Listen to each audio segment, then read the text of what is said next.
안녕하세요.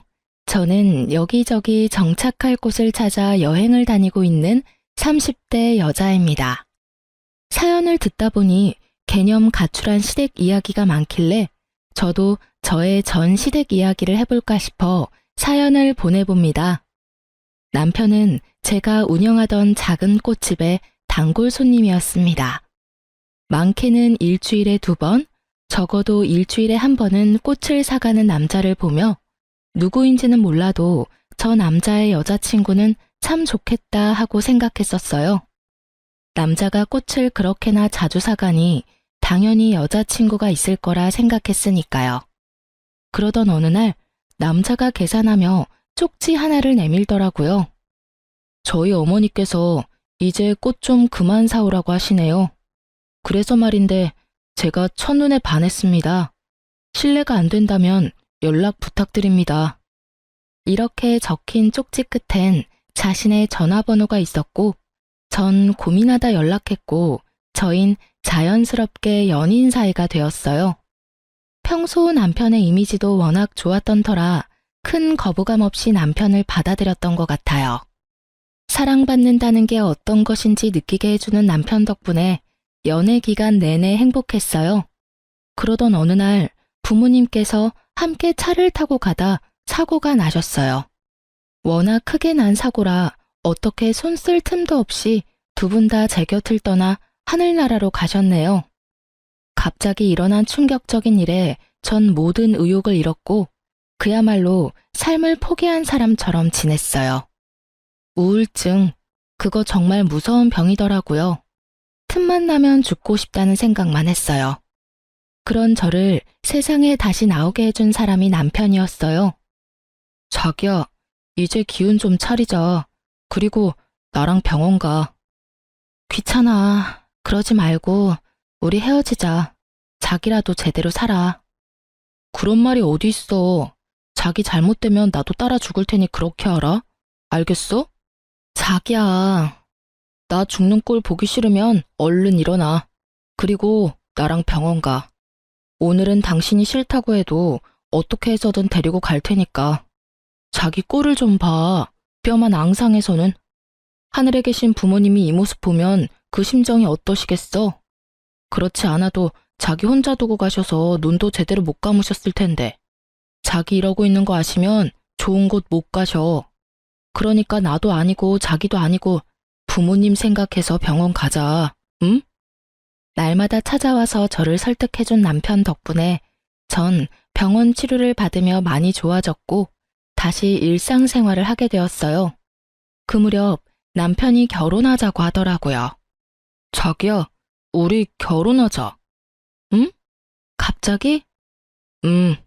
나 당신 가족이 되어주고 싶어. 사실 당신이 또 나쁜 생각할까봐 너무 걱정돼. 그러니까 나랑 결혼해서 내 곁에 좀 있어주면 안 될까? 당신 잘못되면 내가 못 살 것 같아서 그래. 제가 바다 끝까지 무너진 모습을 보고도 애절하게 결혼을 원하는 남편을 보며 내가 앞으로 이런 남자를 또 만날 수 있을까 싶더라고요.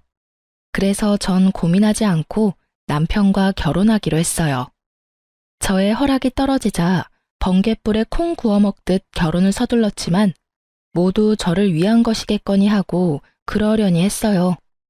남편의 시커먼 속내도 모르고 말이죠. 자기야, 우리 결혼하면 혹시 어머님 모시고 살아야 해? 아버님도 돌아가신 지 얼마 안 되셔서 적적하실 거 아냐. 재작년에 돌아가셨지. 그렇지 않아도 많이 적적해 하셔서 남동생이 모시고 있어. 그러니까 우린 엄마 신경 쓰지 말고 우리나 행복하게 잘 살면 돼. 알겠지? 사실 내심 걱정이었거든. 우울증이란 게 또 언제 심해질지 모르니까. 아무래도 모시고 살면 어머님이나 나나 힘들 것 같았거든. 당신 맘 다 아니까 너무 신경 쓰지 마.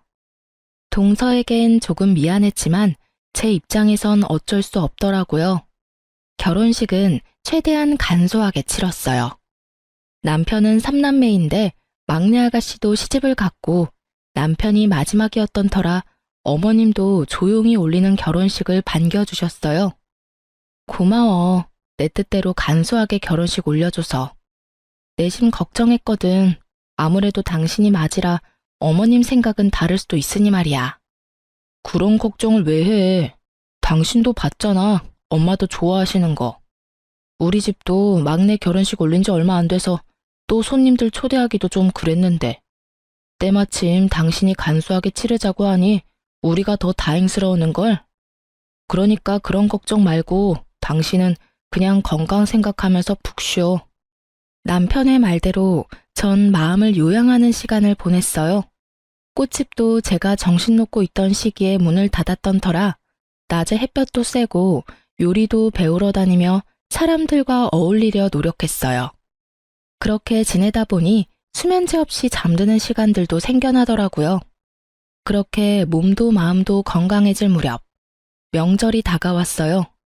결혼하고 처음 맞이한 명절이기에 전 남편을 앉혀놓고 약속을 받아냈어요. 당신 여기 좀 앉아봐. 무슨 일 있어? 무섭게 왜 그래?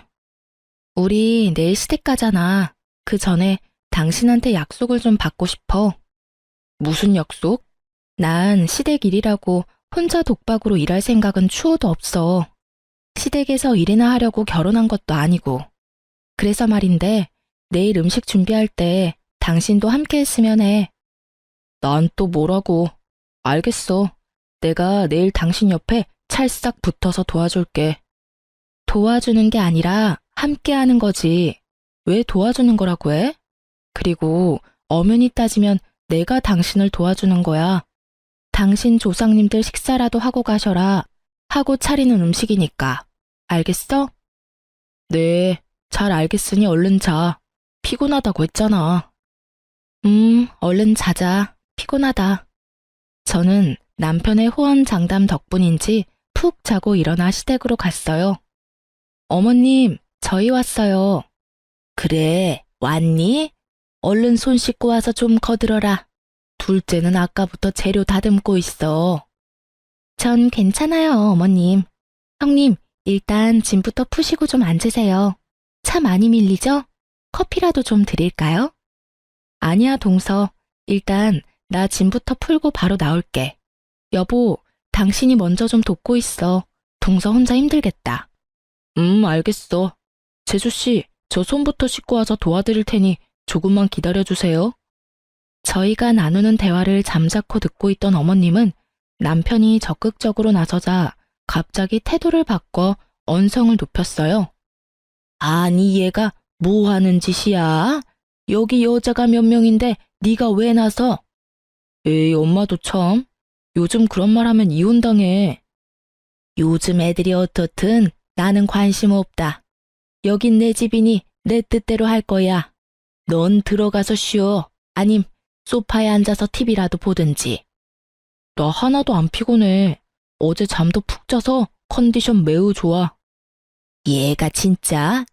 네 엄마 쓰러지는 꼴 보고 싶으면 가서 도우던가. 난 절대 내 아들이 요리하는 꼴 보고 있을 생각 없으니 정하려거든. 집에 가. 단호한 어머님의 태도에 남편도 어찌할 바를 모르겠는지 우물쭈물하고 있더라고요. 생각 같아선 집에 가고 싶었어요. 하지만 그럴 순 없더라고요. 형님, 전 괜찮으니까 형님도 몸 안 좋으시면 들어가서 쉬세요. 늘 혼자 했던 터라 별로 힘들지도 않아요. 동서, 그게 무슨 말이야. 이 많은 걸 어떻게 혼자서 해? 늘 해왔는데요, 뭘. 그리고 전 음식 만드는 것보다 어머님 노여움이 더 힘들어요. 그러니까 아주버님 벌 그만 세우시고 형님도 같이 들어가세요. 전 진짜 괜찮아요, 형님. 착한 것을 넘어 바보 같은 동서를 두고는 도저히 발길이 떨어지지 않았으니까요. 전 멀뚱히 서 있는 남편을 일단 방으로 보내고 동서를 도왔어요. 동서의 말은 그냥 하던 말이 아니더라고요. 그간 진짜 혼자서 일은 다 했는지 손이 보이지 않을 정도로 군더더기 없이 빠르게 음식을 해내더라고요. 돕는다고 돕는 제 손길이 방해될 뿐이라는 걸 깨달은 저는 그저 뒷정리만 할 수밖에 없었어요. 동서, 대단하다 진짜. 손이 어쩜 그렇게 빨라? 저도 처음엔 버벅거렸어요. 근데 워낙 제사가 많은 집이라 금방 손에 익더라고요. 듣는 저는 웃음이 나지 않는데 동서는 어쩜 그렇게도 밝게 웃으며 말하는지. 전 이제껏 동서의 시댁살이 어떠했는지 훤히 보이더라고요. 아니나 다를까 명절 아침이 밝았고 전쟁 같은 시간이 지난 뒤 다 함께 모여 앉아 밥을 먹고 있었어요. 동서는 밥을 제대로 씹지도 않고 급하게 먹더니 미처 하지 못한 뒷정리를 하려고 일어섰고 전 그런 동서를 다시 앉혔어요. 가만히 있어. 내가 알아서 할 테니까. 네? 동서는 일단 가만히 있어. 나한테 다 생각이 있으니까. 동서는 의아한 눈으로 절 바라보았고 전 동서의 손을 꽉 붙잡고 놔주지 않았어요. 시댁 식구들의 식사가 끝나갈 때쯤 아가씨가 혼자 문을 열고 오더라고요. 나왔어. 서서방은? 그이 바빠서 또 회사 갔지. 엄마한테 죄송하다고 전해달래. 그렇게나 바빠? 뭐가 그렇게나 바쁘다고 명절에 쉬지도 못하고 또 회사야. 아, 몰라. 하루 이틀 바쁜가 뭐. 나 배고파. 밥 줘. 넌 이때까지 밥도 안 먹고 뭐 했어? 시댁에서 밥도 한 그릇 못 얻어먹은 거야? 우린 차례도 안 지내잖아. 여기 와서 먹으려고 거의 안 먹었지. 언니, 얼른 먹을 거 좀 줘요. 시켜 먹는 꼴이 숨을 쉬듯 자연스러운 시누이를 보며 저도 모르게 한숨이 나오더군요. 전 시누이의 밥을 차리려는 동서를 붙잡아 세우고 큰 소리로 말했어요. 동서, 친정 안 가? 이제 아가씨도 왔으니 이만 가봐. 네? 저 가라고요? 그럼 안 갈 거야. 아가씨도 왔는데 동서도 당연히 가야지. 형님은요? 형님은 언제 가시게요? 뭘 내 걱정까지 해? 나도 동서 보내고 갈 거니까 내 걱정하지 말고 동서나 얼른 가. 부모님들이 얼마나 기다리시겠어? 동서도 외동딸이라며. 시댁도 중요하지만 친정도 잘 챙겨야지. 여긴 식구도 많으니까 얼른 가봐. 그래도 되죠, 어머님? 그러렴. 당황한 기색이 역력한 어머님과 이런 상황이 어리둥절한 동서. 저는 동서를 떠밀다시피 해 친정으로 보내버렸어요. 그리곤 서둘러 남편의 옆구리를 찔러댔죠. 지금 당장 돌아가자는 무언의 압박을 알아들은 남편은 어색하게 연기를 시작했어요. 너무 피곤하다. 아들 피곤해? 그럼 들어가서 한숨 자. 아니, 여기서 자다 깨서 가려면 더 피곤해. 그럼 하루 더 자고 가면 되지. 친정 가야 하는 것도 아니고 뭐가 걱정이라고. 이 사람도 이렇게 고된 일은 처음이라 피곤할 거고 이번 명절은 우리도 일찍 가서 쉬어야겠어. 가자 여보. 짐 다 챙겨뒀지? 응, 아까 다 챙겨뒀어. 그럼 우리 갈게. 남편은 도망치듯 저를 데리고 시댁에서 나와버렸어요. 현관문을 나서는데 어머님과 아가씨의 표정이 가관이더라고요. 그도 그럴 것이 제기는 물론이고 밥 먹은 그릇조차도 정리가 되지 않았는데 동서도 제가 보내버리고 저마저도 가버리니 그 산같이 쌓인 설거지는 꼼짝없이 두 사람의 몫이 되어버렸으니까요. 그 통쾌함도 오래가진 못했어요. 그 후 어머님은 일을 가셨는지 틈만 나면 저를 불러 일을 시키시더라고요. 전 한두 번은 그냥 가서 뜻대로 해드리다 반복되는 호출에 남편을 불러 함께 갔어요. 당연히 평일 낮이었고 남편은 연차를 쓰거나 반차를 쓰고 저와 함께 했죠. 넌 도대체 회사는 어떻게 하고 오는 거니? 오늘은 반차 썼어. 너 그러다 회사 잘려 이놈아. 그리고 너도 그렇다. 내가 너만 오라고 했지 내 아들까지 끌고 오라디? 왜 자꾸 일도 못하게 같이 끌고 오는 거니? 끌고 오다니 내가 무슨 개야? 끌려오게. 그냥 내가 온 거야. 오늘 뭐 하냐고 물어보니 엄마한테 간다길래 나도 엄마 보고 싶어서. 다들 아시겠지만 제가 끌고 온 것이 맞았어요. 남편은 온 힘을 다해 뻔히 보이는 거짓말을 했고 그런 아들의 거짓말에 어머님은 긴 한숨을 쉬시더니 벼랑간 동서에게 화풀이하기 시작했어요. 얘, 너 냉장고 위는 다 닦았니? 거기 먼지가 한가득 하더라. 넌 집에서 노는 애가 거기도 안 닦고 뭐 했니? 하여튼 게을러서는 도대체 친정에서 뭘 배워서 시집 온 거야? 사부인도 참 뻔뻔하기도 하구나. 이리 배운 것도 없는 딸 자식 시집 보낸 거 보니 말이다. 냉장고 위라 참 황당하더라고요. 냉장고 위까지 반짝반짝하게 하고 사는 주부가 몇이나 된다고. 거기에다 친정 드립까지 나오니 저에게 하는 말도 아닌데 저도 화가 다 나더라고요. 정말 말 그대로 생트집을 잡는 어머님의 망언에 동서도 더는 참을 수 없었는지 입을 떼더라고요. 어머님, 정말 해도 해도 너무하시네요. 제가 뭘 그렇게 잘못했다고 친정 엄마까지 들먹이세요? 뭐야? 너 지금 나한테 말 대답하니? 네, 저도 할 말은 해야겠어요.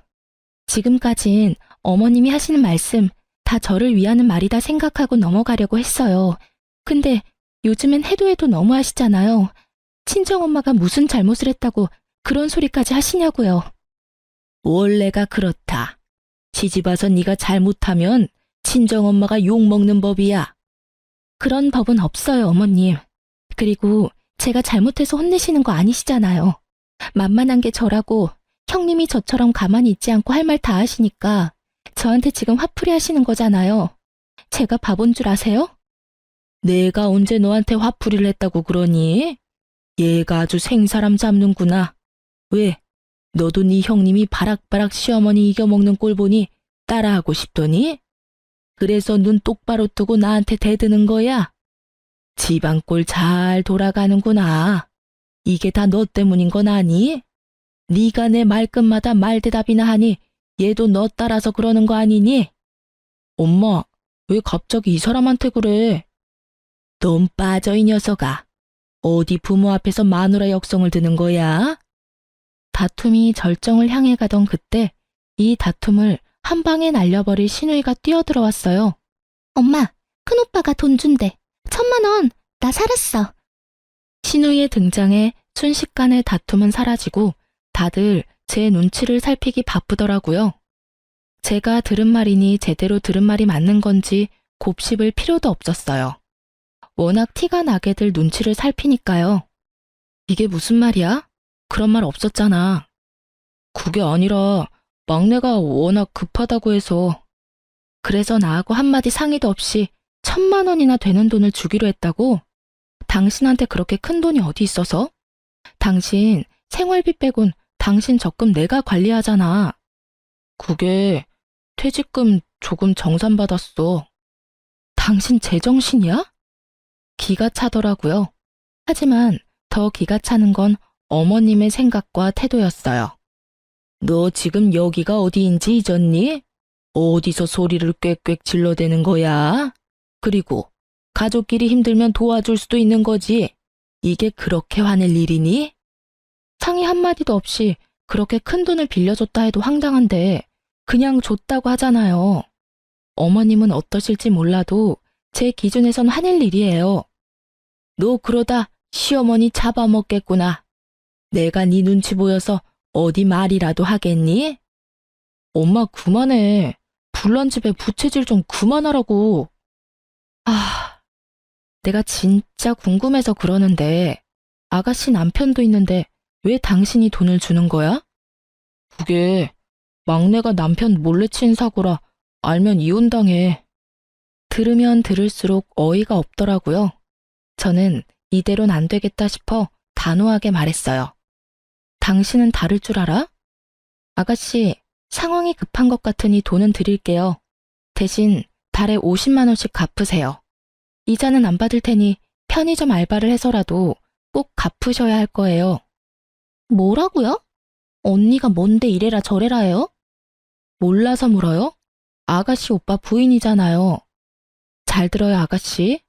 오빠 이혼하는 꼴 보기 싫으면 매달 잊지 말고 50만 원씩 꼭 붙여요. 당신도 똑바로 들어.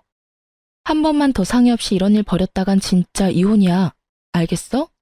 단호했던 제 태도 때문인지 아가씨는 돈을 꼬박꼬박 갚는 듯 했어요. 그렇게 시댁은 몇 달 정도 조용하더라고요. 하지만 시댁이 조용하니 남편 놈이 사고를 치더라고요. 어느 순간부터 회사 일이 너무 힘들다고 하더니 어느 날은 진지하게 그만두고 싶다고 하더라고요. 저도 수입이 없었던 터라 좋게 좋게 조금만 더 고생해달라고 했어요. 그렇게 퇴사 마음을 접은 줄 알았는데 그게 아니었어요. 당신, 그게 뭐야? 출근한다고 나갔던 사람이 대낮에 큰 상자를 안고 집으로 들어오더라고요. 제가 깜짝 놀라 물으니 남편 놈은 어린아이처럼 웃으며 말했어요. 나 사표 냈어. 당신 말 듣고 참아보려고 했는데 도저히 안 되겠더라고. 그래서 그냥 오늘 사표 내버렸어. 미안해. 미리 말 못해서. 아, 그래. 이미 낸 사표 어쩌겠어. 내가 그렇게까지 말했는데도 당신이 사표를 낸 데는 다 이유가 있겠지. 그동안 고생 많았어. 이해해줘서 정말 고마워. 사실 당신이 이혼하자고 하면 어쩌지 하고 무서웠거든. 이런 일로는 이혼 안 해. 물론 미리 상의 안 한 건 좀 화나긴 하지만 앞으론 나하고 상의 정도는 해. 알겠지? 근데 오늘 동생들 집에 오기로 했어? 아, 어머님 곧 생신이잖아. 선물 때문에. 대단하신 어머님은 한여름에 밍크코트를 선물로 받고 싶다 하셨고 한두 푼도 아니었기에 전 서방님과 아가씨를 집으로 불렀어요. 약속 시간에 맞춰 두 사람은 집으로 왔고 전 바로 얘기를 꺼냈어요. 어머님 생신 선물 말인데 밍크코트 갖고 싶으시대요. 좋네요. 그렇지 않아도 친구들 중에 엄마만 밍크코트 없다고 그랬는데 이참에 사주면 되겠네. 우리 엄마 좋아하겠네. 엄마는 좋겠네.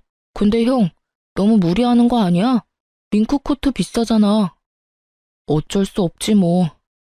삼남매의 얘기를 듣고 있자니 이상한 방향으로 흘러가기에 제가 딱 잘라 말했어요. 지금 무슨 말들 하는 거예요? 어머님 밍크코트 다 같이 돈 모아서 사드릴 거예요. 한두 푼짜리도 아니고 저희가 어떻게 사드려요? 어머 언니, 그런 건 원래 마지가 다 하는 거라고요. 저희가 돈이 어디 있어요? 그러게, 형수님, 비싸니까 맏아들이 사드려야죠.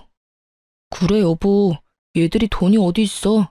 그냥 우리가 사드리자, 응?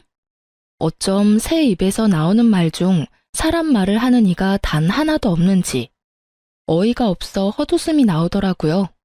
전 돈을 합치기 위해 미리 뽑아놓은 돈 중 20만 원을 꺼내 식탁 위에 올려놓으며 말했어요. 여기 20만 원. 난 더는 할 생각 없으니까 이 돈 보태서 밍크코트를 사드리든 김 세트를 사드리든 삼남매가 알아서 하세요. 언니, 20만 원으로 뭘 사요? 진짜 해도 해도 너무하는 거 아니에요? 형수님, 이건 아니죠. 어머님도 저희가 모시고 사는데 그깟 밍크코트 좀 사드리면 큰일이라도 난답니까? 해도 해도 너무하시는 건 두 분이시죠.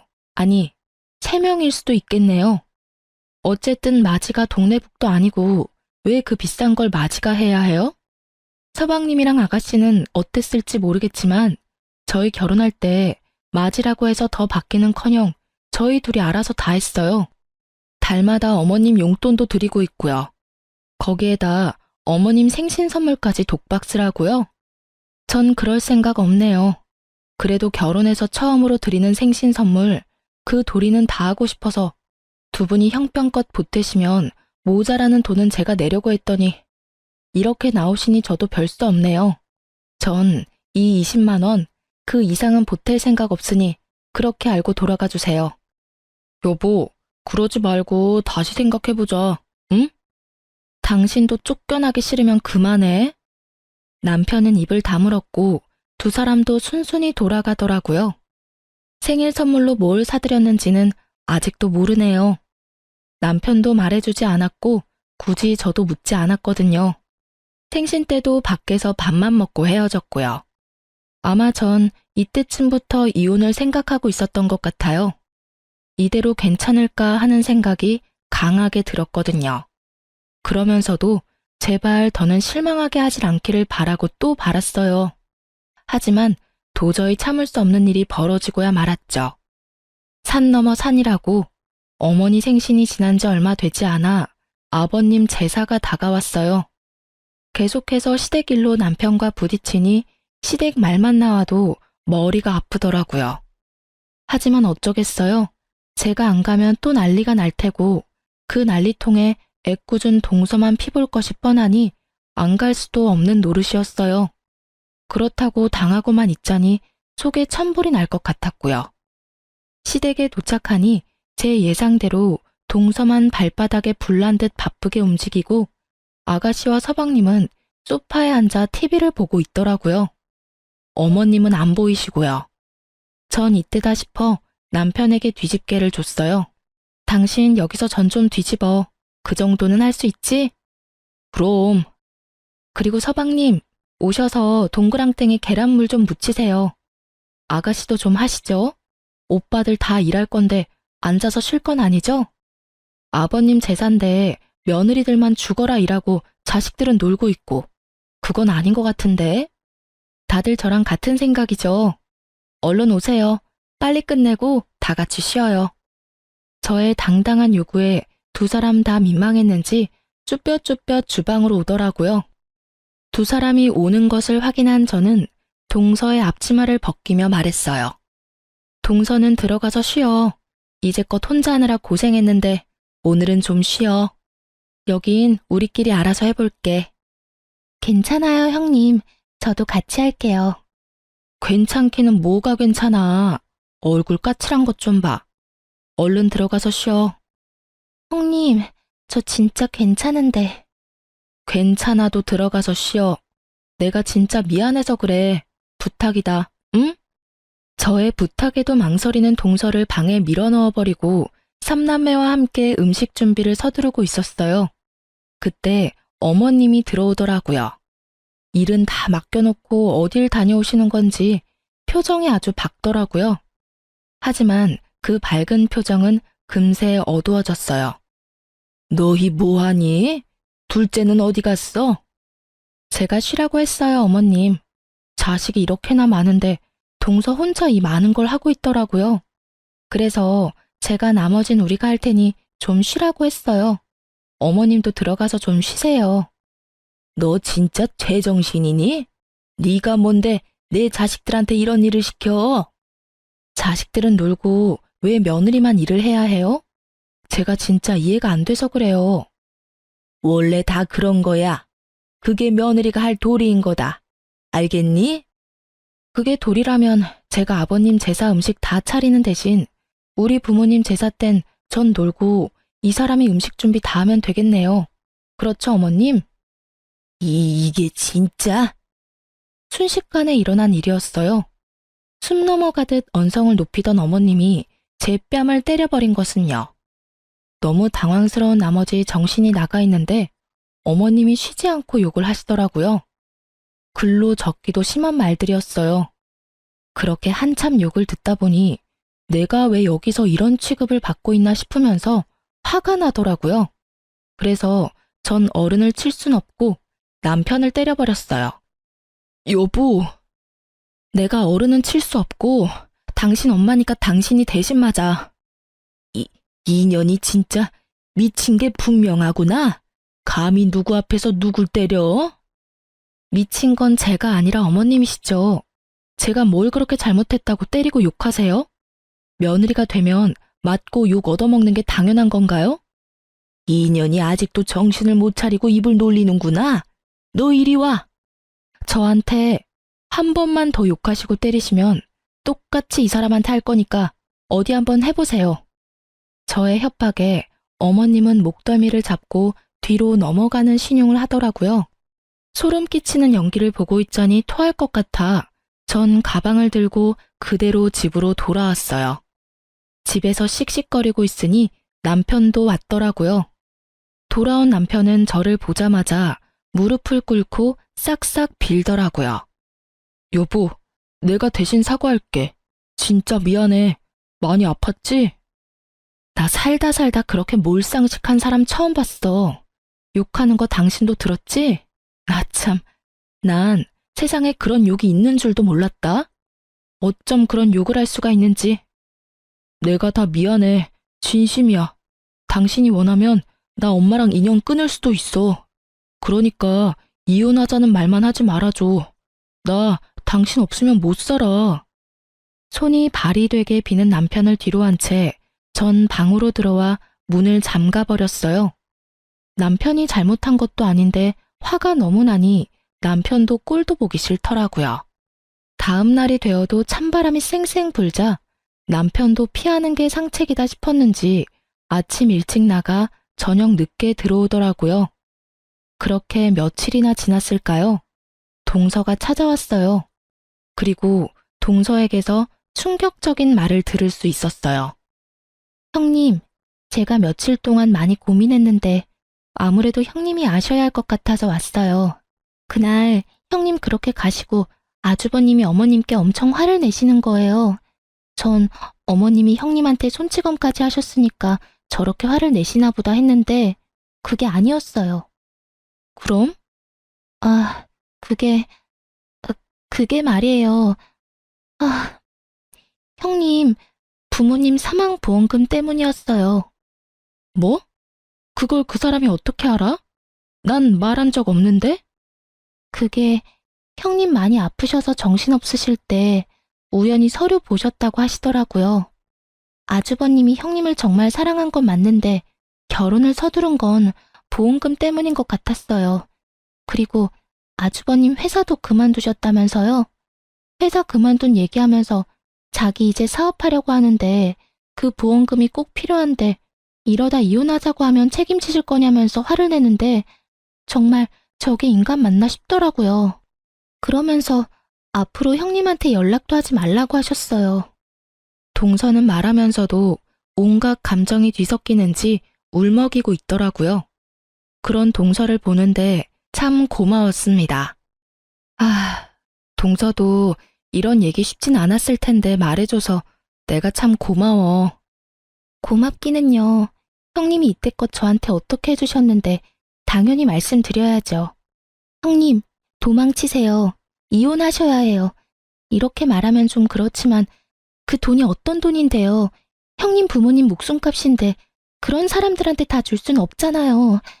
그리고 아주버님 퇴직금 전부 아가씨랑 어머님 드렸어요, 형님. 동서, 진정해. 모르는 사람이 보면 동서가 당사자인 줄 알겠다. 이혼 당연히 해야지. 근데 지금은 때가 아니야. 더 좋은 때를 기다려야지. 근데 나도 나지만 동서는 어째? 나한테 이런 말 전한 거 들키면 모르긴 몰라도 또 큰 사달이 날 텐데. 저도 이혼할 거예요. 그 미친 집구석 질릴 대로 질렸어요. 나 때문에 동서까지. 미안해, 동서. 그런 말 마세요. 형님 때문 아니에요. 형님도 잘 아시잖아요. 제가 이때까지 어떻게 살았는지. 저요, 좋은 게 좋은 거라고 그냥 꾹 참고 살았어요. 근데 그때 들으셨죠? 친정엄마까지 들먹이는 거. 그때 온갖 정이 뚝 떨어지더라고요. 그래도 그놈의 사랑이 뭔지 남편 때문에 한 번 더 참았는데 그날 아주버님이 미친 소리를 하는데 말리기는커녕 더 부추기더라고요, 그 인간. 그런 모습 보는데 이혼밖엔 답이 없겠더라고요. 애도 없겠다. 미련도 없어요. 이렇게나 똑부러지는 사람이 그간 참고 살았을 생각을 하니 참 안쓰럽더라고요. 전 동서의 손을 꽉 잡아주었고 동서는 그간 서름이 떠올랐는지 울더라고요. 그런 동서와 함께 저도 울었어요. 그제야 제가 배신을 당했다는 것이 크게 실감이 나더라고요. 한참을 울던 동서는 자신도 때를 기다리겠다며 시댁으로 돌아갔어요. 모든 사실을 다한 저는 남편을 기다렸고 밤이 되자 남편이 돌아왔어요. 좋은 건수라도 생겼는지 다른 날보다 얼굴이 밝더라고요. 좋은 일 있어? 당신 지금 나한테 말 걸어준 거야? 화 좀 풀렸어? 언제까지 아무 말 안 하고 살 순 없잖아. 무슨 좋은 일 있냐고. 표정이 밝네? 아니, 내가 좋을 일이 뭐 있어. 그냥 울상으로 다니면 당신 기분도 처질까봐 밝은 표정 지으려고 노력했지. 그래? 고맙네. 내 기분도 생각해주고.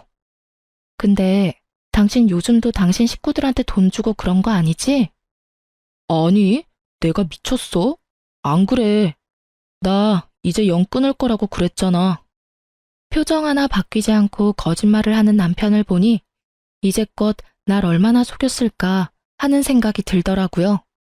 남편은 여전히 제 앞에선 시댁 식구들과 연락조차 하지 않는 척을 하며 뒤로는 그나마 모은 남편 돈으로 시댁 식구들을 돕고 있었어요.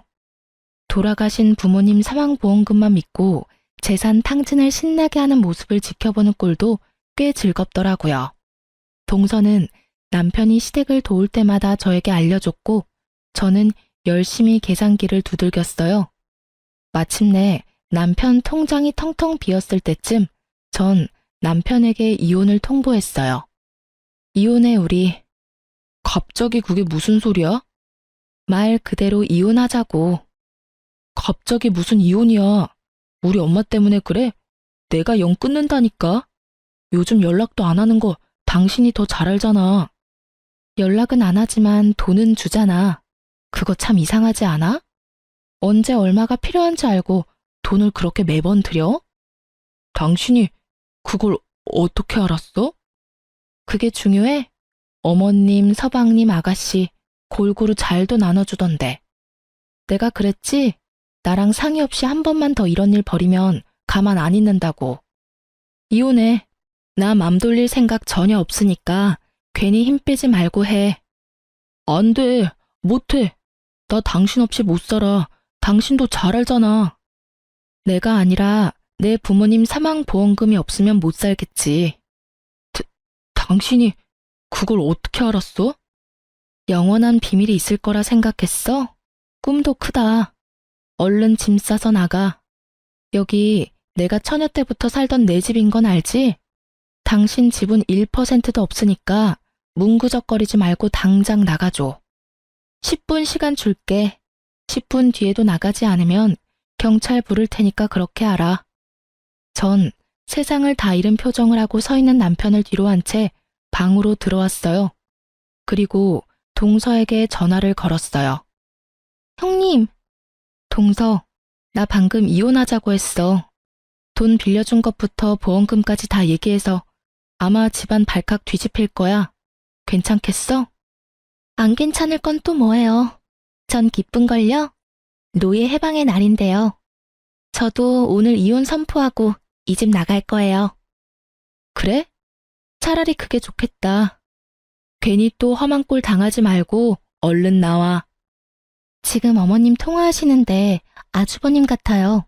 언성 높아지는 거 보니. 형님, 저 끊을게요. 밖에서 저 찾네요. 동서, 조심해. 네, 걱정하지 마세요. 같이 살아야 하니 참았지.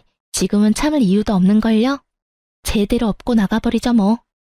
전화를 끊고 거실로 나가보니 남편은 없더라고요. 발등에 불 떨어졌겠죠. 남편 노트북을 훔쳐봤는데 보험금만 믿고 말도 안 되는 사업을 크게도 벌여놨더라고요. 이미 들어간 돈도 꽤 되는 듯 했고요. 모르긴 몰라도 원금 회수는커녕 빚쟁이가 될 것은 불보듯 뻔한 일이었어요. 그날 저녁 동서는 한바탕 시댁을 뒤엎고 우리 집으로 왔어요. 형님, 오늘 하루만 신세 좀 져도 될까요? 너무 늦어서 친정에 가기도 그렇고 마땅히 연락할 만한 친구도 없네요. 결혼하기 전엔 친구도 많았는데 그동안 뭐하고 살았나 모르겠어요. 그럼 얼른 들어와 동서. 나 말고 친구한테 갔으면 나 섭섭할 뻔했어. 감사해요 형님. 그렇게 동서와 저는 밤새 시댁이 어떻게 박살이 났는지에 대해 이야기를 나누었어요. 글쎄 전화 끊고 나가니까 어머님이 난리를 부리는 거예요. 네 년이 다 말했지? 그러면서 제 머리채를 휘어잡으려는 걸 제가 탁 쳐내니까 목덜미를 막 잡으면서 욕을 얼마나 하는지. 거기에다 남편 새끼도 막 소리를 지르길래 그냥 이혼하자고 하고 제가 준비했던 음식 다 식탁 밑으로 엎어버리고 나왔어요. 어머님 막말하고 욕한 것도 다 녹음해뒀어요. 동서는 시원하게 뒤집고 나왔고 저흰 시원하게 이혼했어요. 저의 예상대로 두 형제는 돈이 있을 리가 없었고 위자료는 줘야 하니 시댁집을 담보로 대출을 받아 위자료를 주더라고요. 시모는 자신의 손으로 두 아들을 이혼시킨 꼴이 됐으니 화병으로 누웠다고 하고요. 그 성격에 참 잘 어울리는 단어라고 생각했네요. 화병. 이혼 후 저희는 그저 기다렸어요. 그 인간만도 못한 것들이 서로 저희의 복수를 대신하는 꼴을 그저 기다리며 지켜봤어요. 어느 날 동서에게 시동생이 찾아왔고 동서에게 무릎을 꿇고 싹싹 빌었다고 해요. 여보, 나 분가에서 나왔어. 나한테 왜 그런 이야기를 해? 이제 우리 둘이 오붓하게 살 수 있어. 그러니까 우리 다시 시작하자. 내가 앞으로 진짜 잘할게. 응? 오붓 같은 소리 한다 진짜. 야, 정신 차려. 나 네 엄마 때문도 있었지만 너도 끔찍해서 이혼하자고 한 거야. 참 너도 너다. 남의 돈 탐내더니 이제 부모까지 버리고. 버리다니 그냥 분가한 거라고. 그래, 그렇다고 쳐. 집 담보로 대출받아 깡통집 만든 것도 모자라서 아픈 엄마 내팽개치고 나온 게 분가라고 생각하고 싶으면 그렇다고 치고 제발 좀 꺼져줘. 네 무릎 단 그 바닥 썩을까봐 나 지금 너무 걱정되니까. 내 말 안 들려? 꺼지라고.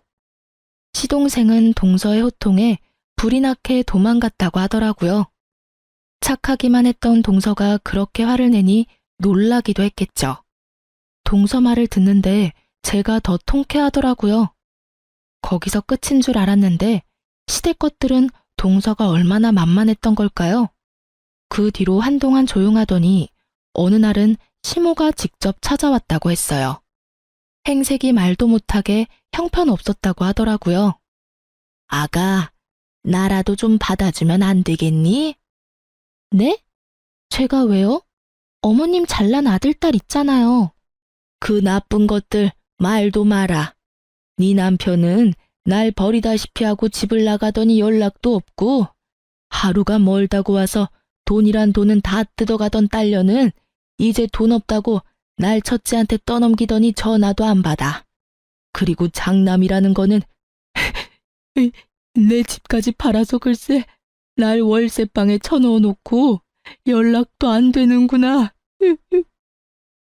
아, 어머님. 응? 그래, 아가, 넌 나 안 버릴 거지? 저 이혼했어요.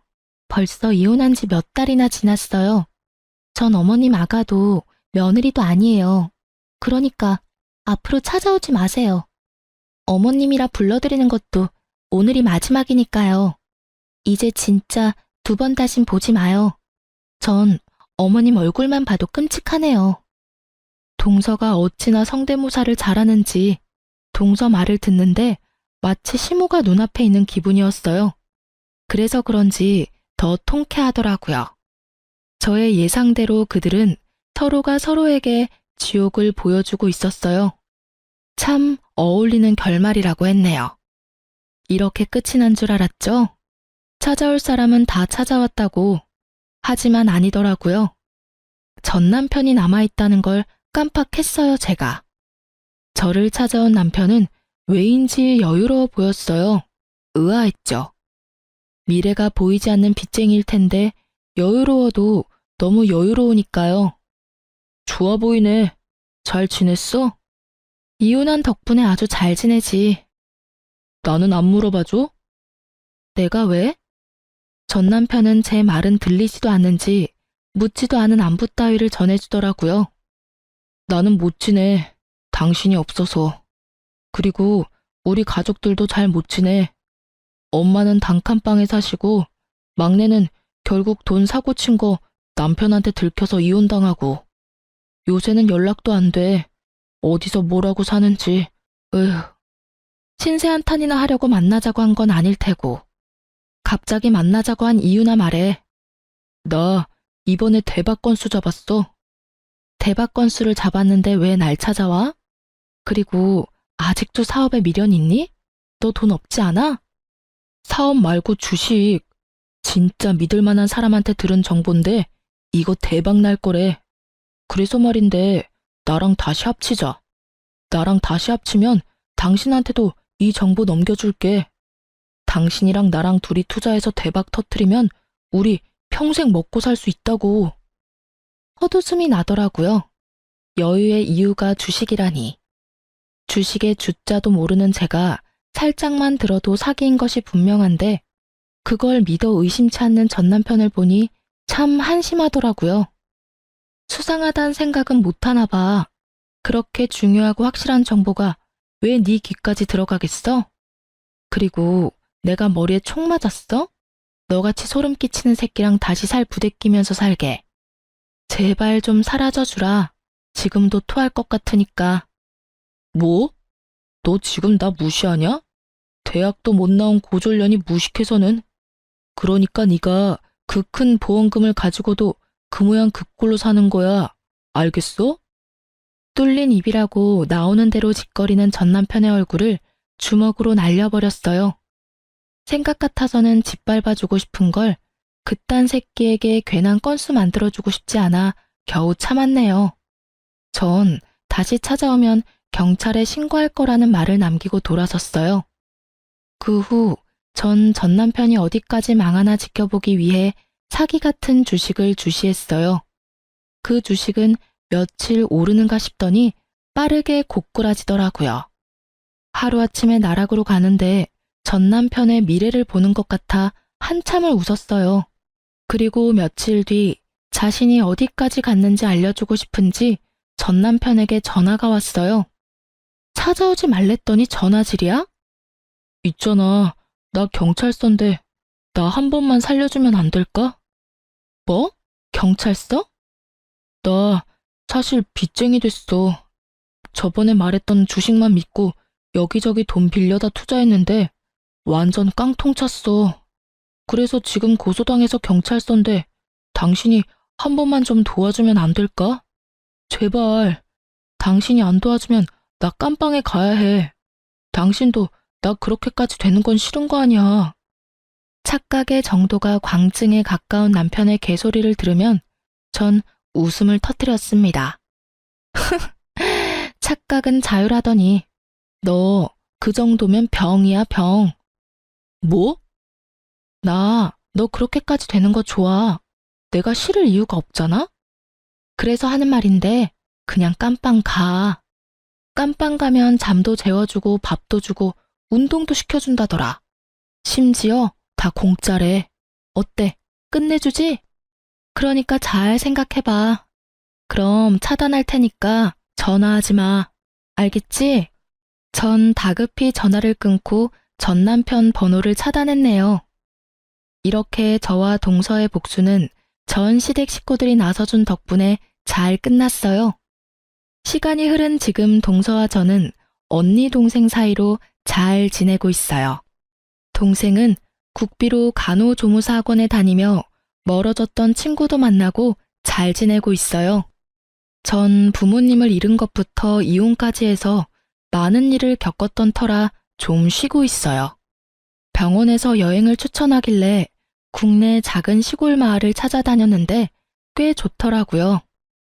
탁 트인 곳을 보며 많이 걸으니 수면제가 없어도 잠을 잘 수 있게 되었어요. 그래서 요즘엔 정착할 작은 마을을 찾고 있어요. 제가 그럴 예정이라고 하니 동생도 간호조무사 따는 대로 제가 정착하는 곳으로 와 살겠다고 하고요. 시댁과의 인연은 징글징글했지만 저에겐 좋은 동생이 생긴 것 같아 요즘 행복해요. 이로써 저의 길었던 사연은 끝입니다. 긴 제 사연 들어주셔서 감사합니다.